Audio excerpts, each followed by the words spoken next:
कि जो OBC party, इसका पूरा नाम है वन भारत सिटीजन पार्टी, अर्थात देश के नागरिकों की पार्टी यह है।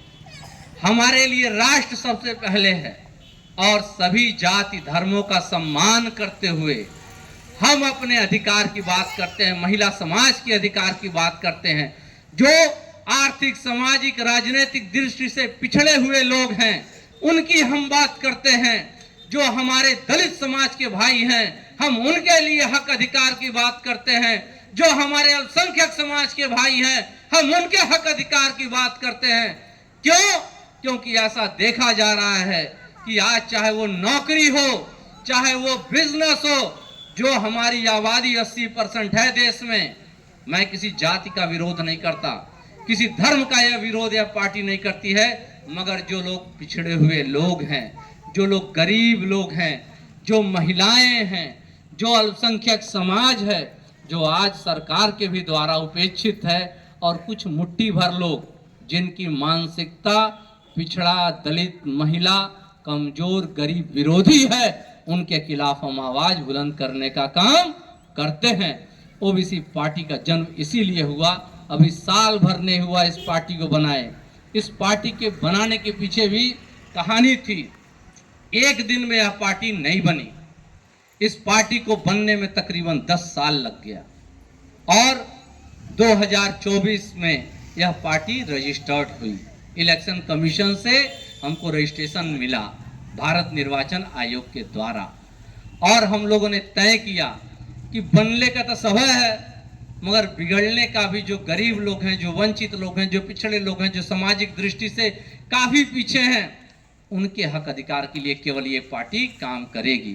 तो हम लोगों ने निर्णय लिया, यहाँ पे हम कहते हैं कि हमारे लिए राष्ट्र सबसे पहले है और हम सभी जाति धर्मों का सम्मान करते हैं, मगर हम ओबीसी, एससी, एसटी और माइनॉरिटी के हक अधिकार के लिए, उनको बराबरी का हिस्सा दिलाने के लिए हम आवाज बुलंद करने का काम करते हैं। हम किसी धर्म को गाली नहीं देते, किसी जात के, सारे हिंदुस्तानी हमारे भाई और बहन हैं।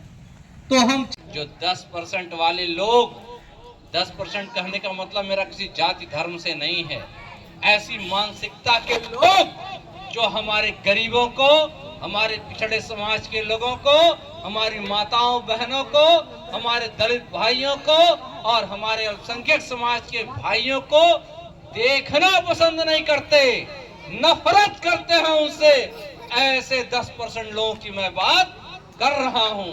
और ऐसे 10% के लिए यह वोट की शक्ति है, जो ओबीसी पार्टी आपको जागरूक करने के लिए, एक मशाल जलाने के लिए आगे आई है। क्यों? क्योंकि हम मानते हैं कि भाई हमारी देश की जनता भोली भाली जनता है, इसके मन में कोई छल और कपट नहीं है, जो जैसे आता है उस पर विश्वास कर लेती है, मगर बाद में भगरी भी जाती है। तो कहा जाता है ना, दूध का जला मट्ठा भी फूक फूक के पीता है। विश्वास सभी पार्टियों से उठ गया है सबका। सही बात कर रहा हूं कि नहीं? सही बात है ना?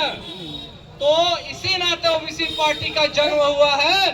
और जब भी हमारे पास पैसा नहीं, ये ओबीसी पार्टी के पास पूंजीपति लोग नहीं है, इस ओबीसी पार्टी के पास बहुत बड़ी शक्ति है। रुपए की ताकत तो नहीं है, मगर जनता की शक्ति है, ओबीसी, एससी, एसटी, माइनॉरिटी समाज के भाइयों की शक्ति है, और हमारे छोटे छोटे व्यवसायियों भाइयों की शक्ति है, हमारे रिक्शा ठेला वाले भाइयों की शक्ति है, हमारे मजदूरों और किसानों की शक्ति है, हमारे अल्पसंख्यक समाज के 20% आबादी के लोगों की शक्ति है।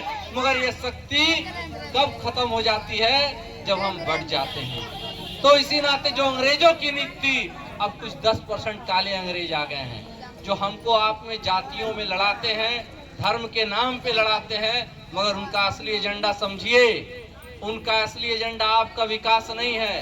ये बताइए, धर्म क्या, धर्म के सभी लोग हमारे भगवान नहीं है? आपके भगवान ने, हर व्यक्ति का भगवान है। प्रकृति में हर धर्म को स्वीकार किया भारत के संविधान ने। जब भारत के मूल संविधान को देखिएगा, उस पर सभी की फोटो बनी है। आप देखिएगा, उस संविधान में कहा गया है कि भाई राष्ट्र पहले है और सभी जाति धर्मों का सम्मान करना है।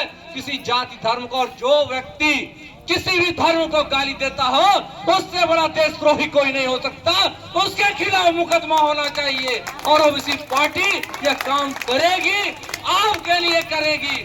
अभी तक हम लोगों ने कोर्ट में लड़ाई लड़ी, आज जो प्रधानमंत्री और भाजपा सरकार को झुकना पड़ा जाति जनगणना के लिए, वो इस ओबीसी पार्टी, छोटी सी पार्टी की देन है, क्योंकि मीडिया इस चीज को नहीं बताएगी आपको। अगर आप देखिएगा, गूगल बाबा कभी झूठ नहीं बोलते हैं, हर मां बहनों के हाथ में यूट्यूब और गूगल है।